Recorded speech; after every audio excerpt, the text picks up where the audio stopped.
2021, seorang oknum mengaku Sulinggih divonis 4,5 tahun penjara karena terbukti telah melakukan tindakan pelecehan seksual. Momen tersebut menjadi sebuah isu yang sangat menggemparkan, terutama bagi masyarakat Bali. Barangkali untuk pertama kalinya di Bali, seorang Sulinggih, sosok yang sesungguhnya amat sangat dimuliakan oleh umat, ternyata terbukti melakukan tindakan pelecehan seksual. Namun hingga detik ini, bahkan sejak vonis itu sudah diberikan, masih banyak yang mempertanyakan, apakah benar peristiwa itu terjadi? Tidakkah korban hanya mengada-ngada dan justru memfitnah sosok tersebut? Masih banyak tidak percaya sampai saat ini. Nah, apa yang terjadi sesungguhnya belum terceritakan bahkan sampai detik ini. Nah, untuk itu pada kesempatan kali ini kita akan mengungkap sejelas-jelasnya, segamblang-gamblangnya bagaimana proses hukum dan apa sesungguhnya yang terjadi.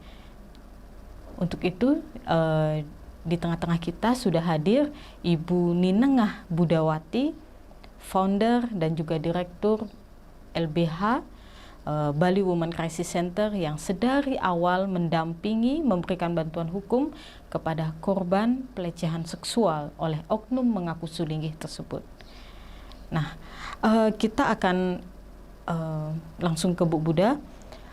Bu Buda, selama ini kan masih banyak itu masyarakat yang mempertanyakan dan juga menyaksikan, bahkan ada yang menyalahkan korban, hingga oknum mengaku Sulinggih ini kemudian divonis.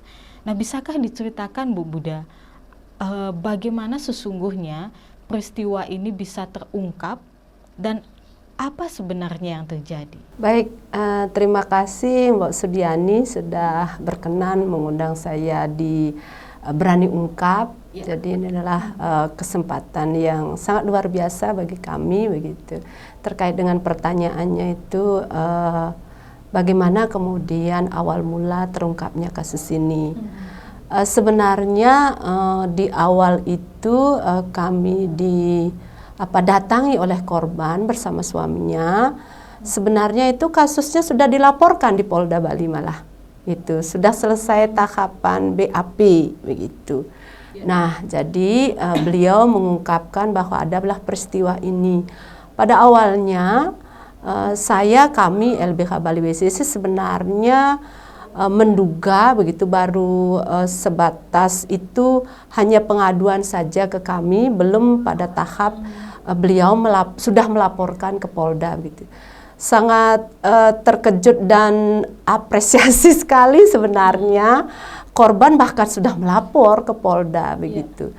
Cuma kemudian bagi kami LBH Bali WCC dalam mekanisme pendampingan penanganan kasus kekerasan seksual memang butuh kehati-hatian. Kemudian pertanyaan kami yang pertama dan selalu mendasar kepada korban adalah, kasus ini benar-benar akan kita kawal sebaik mungkin sampai pada tahapan putusan nanti. Tidak ada kemudian semacam akan dicabutkah, kemudian tidak konsisten dalam mekanisme penanganannya. Itu harus kemudian kita memastikan kepada korban. Tapi korban kemudian memang sangat sudah pada konteks saya siap menghadapi risiko apapun, kemudian akan berjuang bersama-sama LBH Bali Women Crisis Center itu. Nah, katanya korban kan sudah melapor ke Polda Bali ya Bu Budaya. Nah, berapa jarak atau durasi waktu sejak korban dan suaminya melapor ke Polda Bali hingga kemudian meminta pendampingan hukum ke LBH Bali WCC ini? Kurang lebih sebulan. Kurang lebih sebulan. Jadi itu tepatnya tahun berapa, bulan berapa Bu Buda? Kami lupa ya bulannya, kalau tidak salah itu di tahun 2021 intinya. Ya, seperti itu. Okay. Nah, apakah ketika di awal itu Bu Buda, bagaimana kondisi korban ketika ketemu pertama kali dengan Bu Buda gitu? Sekilas memang kemudian yang lebih banyak berbicara, korban memang tidak berbicara banyak ya. Dan saya lebih banyak berdiskusi dengan suaminya sebenarnya. Pada tahapan ini saya belum bisa menyimpulkan bagaimana kondisi korban dan lain sebagainya. Yang pasti pada tahap pertemuan awal sih korban memang tidak banyak bicara. Yang lebih berbanyak bicara itu adalah suaminya. Dan saya sangat juga kemudian memang berbangga hati begitu, di mana kemudian suaminya sangat menjanjikan begitu akan mendukung kasus ini, kemudian akan membantu kami mengawalnya. Itu memang sesuatu yang membuat kami memang optimis pada konteks kasus ini, sebab kami percaya jika kemudian korban terutama di Bali perempuan jika didukung oleh keluarga apalagi oleh suami, kami percaya itu pasti sesuatu yang sangat garanti untuk bisalah berproses sebaik mungkin begitu. Pelaku kan dalam hal ini memiliki posisi yang sangat penting ya, apalagi dalam dunia spiritual atau tatanan spiritual. Nah, apa sih yang mendorong korban maupun suaminya akhirnya mau bicara dan melaporkan kasus ini? Nah, tidakkah kemudian nanti takutnya akan membuka aib atau justru korban disudutkan? Apalagi kan dalam hal ini pelakunya itu adalah seorang sulinggih gitu, sesuatu yang sifatnya amat sangat sensitif jika isu seperti ini akhirnya diketahui oleh publik begitu. Itu terlihat jelas bagaimana kemudian memang kasus ini sebenarnya memang tidak mau dilanjutkan. Pertimbangannya apa waktu itu? Pertimbangannya pasti itu. Memang saya sejujurnya ya mengatakan bahwa kasus ini sebenarnya tidaklah di awal memang berkeinginan untuk dilanjutkan. Nah, ini kontradiktifnya, ini fakta di masyarakat jika kemudian yang melakukan itu adalah orang yang berkedudukan tinggi kah, dihargai oleh apalagi oleh umat. Tapi di sini kemudian mengapa kemudian kasus ini dilanjutkan, memang karena di awal itu memang sudah ada pembicaraan. Memang sangat sedih, sangat menyakitkan bagi korban sebenarnya kasus ini dilanjutkan. Itu memang permintaan korban. Bahwa apapun itu saya pernah setidaknya merasa berhutang budi, kemudian juga bagaimana kemudian terlihat jelas bahwa di awal adalah sulinggih tersebut mengayomi, kemudian memberi pencerahan terkait dengan kespiritualan begitu. Nah, pembicaraan yang kemudian mengarah pada konteks di mana kemudian korban kasus ini tidak untuk dilanjutkan.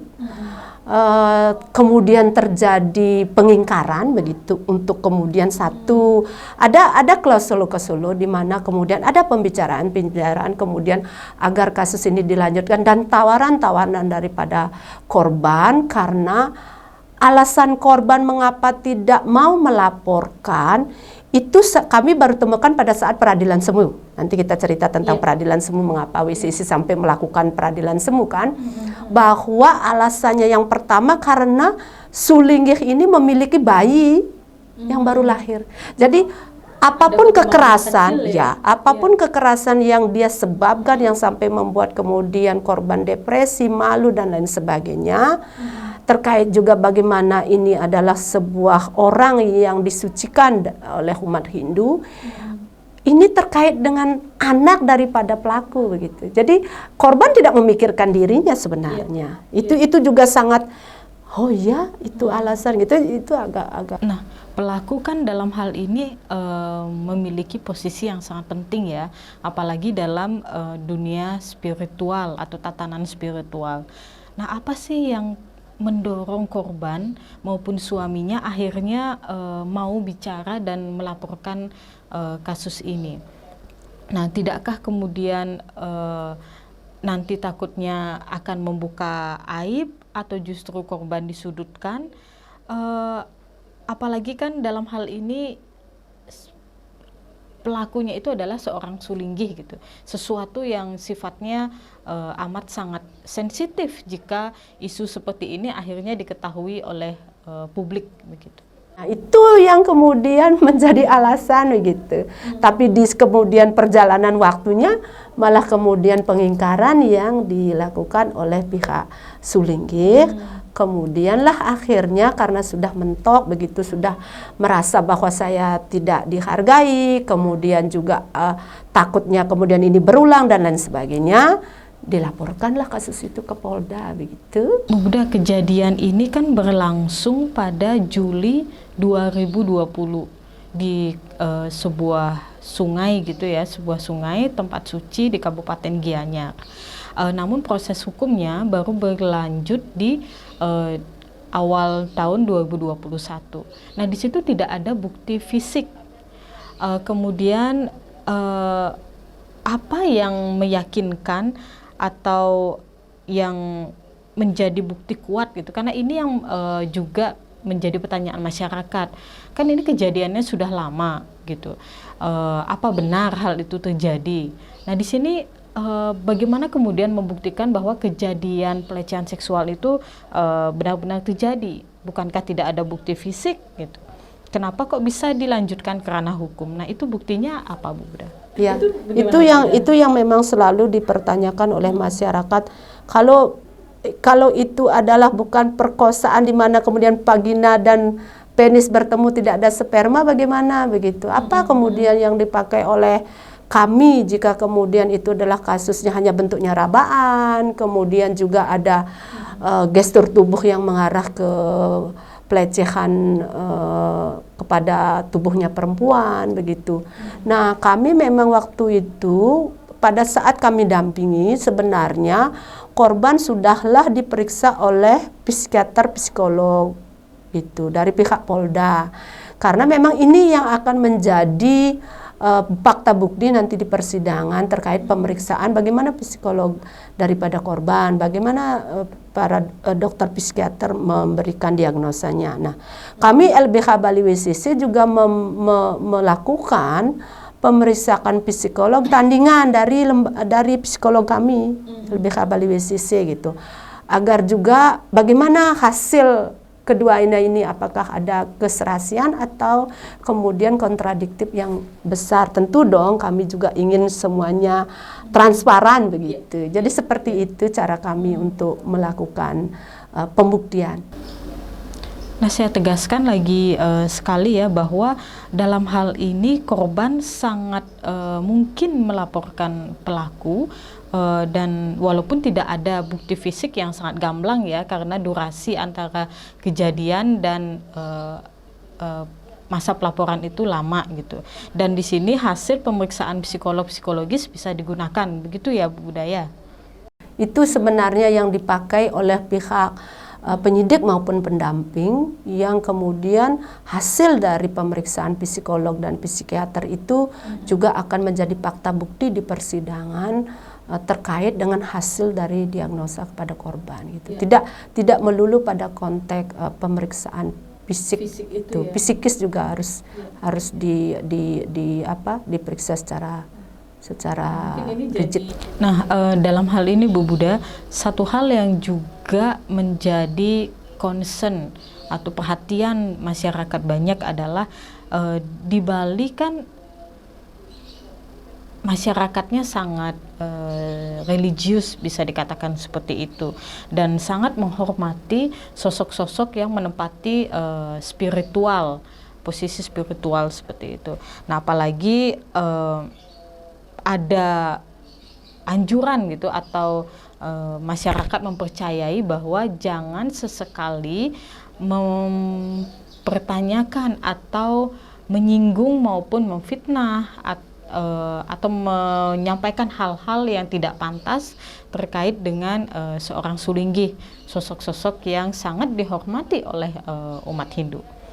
Nah, jadi ketika kemudian dalam hal ini ya, oknum mengaku sulinggih tersebut disebut melakukan tindakan pelecehan seksual, tindakan kriminal, nah itu kemudian menjadi perhatian yang sangat penting gitu ya oleh masyarakat. Kenapa bisa seorang oknum sulinggih itu disebut melakukan tindakan pelecehan seksual? Nah, kemudian ketika korban akan menyampaikan kepada publik maupun kepada keluarganya, itu mereka ketakutan gitu. Jadi merasa lebih baik saya diam saja, karena itu akan dianggap membuka aib ataupun mencemarkan nama agama, termasuk juga Pulau Bali ya. Nah, ini pun yang menjadi sesuatu yang membuat masyarakat itu sanksi akan kasus ini, apakah benar terjadi atau korban hanya mengada-ngada. Nah, saya rasa itu yang menjadi poin juga sangat penting pada diskusi maupun pembicaraan kita kali ini, karena itu jarang diungkapkan ke publik sampai detik ini ya Bu Buddha. Nah, terkait hal itu, apa sebenarnya pertimbangan LBH Bali WCC hingga kemudian pada saat di awal mau mendampingi korban, mau masuk dan mengawal kasus ini? Tidakkah ini sangat sensitif dan akan membuka aib atau mencemarkan nama Bali seperti itu? Pertanyaannya pasti begini. Bagaimana Bu Budo dan kawan-kawan LBH Bali WCC bisa menyimpulkan sedemikian yakin bahwa kasus ini benar terjadi?